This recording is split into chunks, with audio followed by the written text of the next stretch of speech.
So people outside of retail think that when the store closes or relocates, it's just a simple process. You pack up the stock in boxes, you move some shelves, and maybe you even sweep the floor, and it's done. But anybody who's actually worked in retail and experienced it knows the truth. Packing up a store is not a task, it's not a project, it's not even a job. It's a full scale archaeological dig. Except instead of finding ancient civilizations, you're discovering that your store has been hoarding expired stock since the early 2000s. And the worst part, you don't even ask surprised anymore. Because deep down, you already knew it was there. You knew there were things lurking in the stockroom that should have been thrown away or reported to authorities years ago. So today, we're talking about the reality of packing up a retail store. The chaos, the hoarding, the emotional damage, and the absolute mystery of how some of these items ever existed in the first place. So, the day you find out the store is closing, there's always that moment, the announcement, the meeting, the feeling of dread, the quick chat that's never actually quick. Management, who you've never seen before, gathers everybody around. And it goes something like, good news, we're relocating. Or, exciting changes are coming. Or, we're closing, but think of it as a fresh start. And you're all just standing there thinking, just tell me how many boxes I need to carry today. Because you already know what's coming. You've seen the stockroom. You've seen the cupboards. You've seen the drawer that nobody opens because it's basically full of junk, but it could be useful one day. You know this is going to be a nightmare. Now here's the thing about retail teams. We don't mean to be hoarders. We don't wake up one day and say, let's keep this discontinued product from 2007 just in case. Or this bunch of wires that we don't really know what they're for, but we'll keep it anyway. Or the random keys that don't fit any lock in the building. But somehow, we do.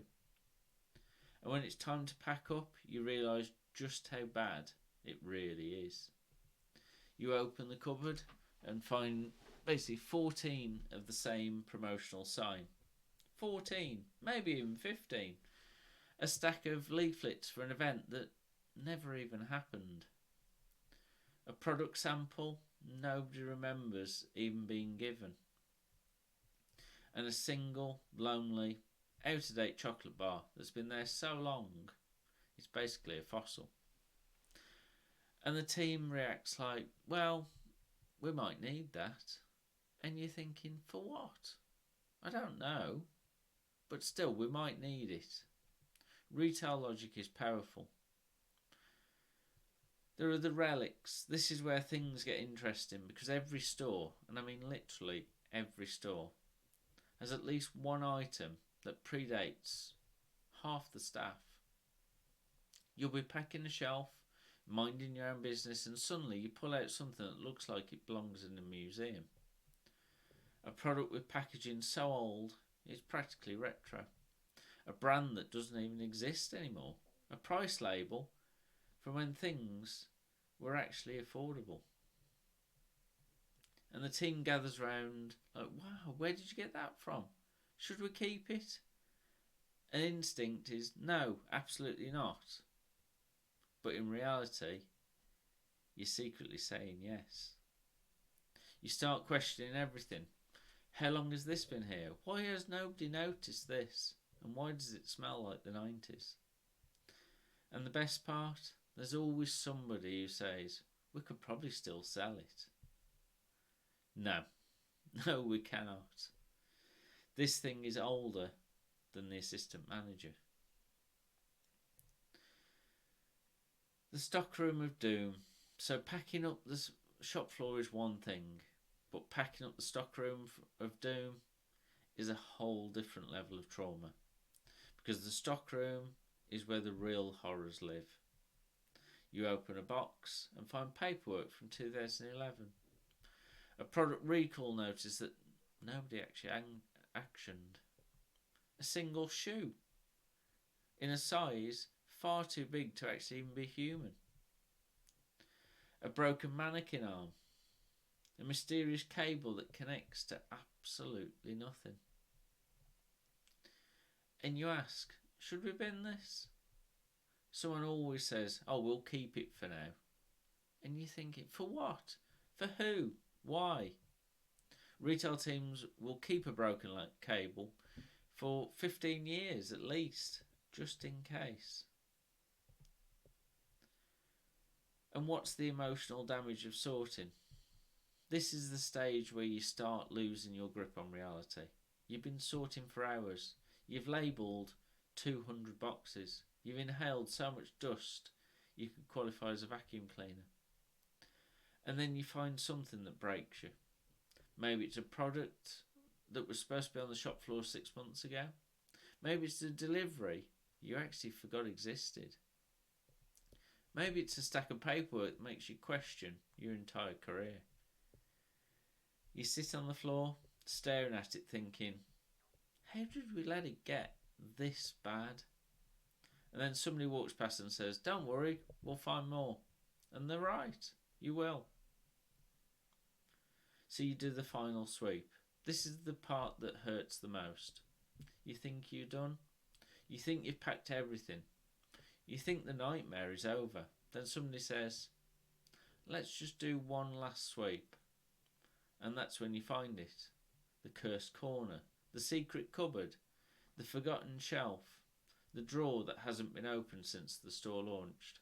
And inside, more stuff. Always more stuff. You could pack for 6 months and still find something new. Retail stores are like onions, layers, endless layers, and every layer makes you cry. Then you get to the binning phase. Eventually, you reach the point where you just stop caring. You stop asking questions. You stop trying to understand. You stop wondering why you have 47 copies of the same leaflet. You start just throwing everything away. It feels good, therapeutic, cleansing. But then somebody, normally a manager, appears out of nowhere and says, don't bin that, we might need it. Need it for what? We've not looked at it for years. Is it a historical exhibit? A documentary? A shrine to poor stock management? No. It's just got to go in the bin. Then the day of the move. Once everything is boxed, labelled, taped and stacked, you think that hard part is over. It's not. Because now you have to move it. And suddenly, everyone becomes a health and safety expert. Lift with your knees, don't twist your back. Use the trolley. Where's the trolley? We need more trolleys. Oh, it's broken. Classic. You move 200 boxes, 50 shelves, 12 mannequins and a mysterious crate nobody wants to move. And when you finally get everything out, you look around at the empty store, which looks far smaller than you remember. You think, wow, we did hoard a lot. There's the aftermath. Once the store is empty, you get this weird feeling, a mix of relief, exhaustion and mild PTSD. You walk through the empty aisles thinking, this place looks smaller without all the chaos. And you remember you have to unpack everything at the new store. And the cycle begins again. Packing up a retail store isn't just a task, it's a journey.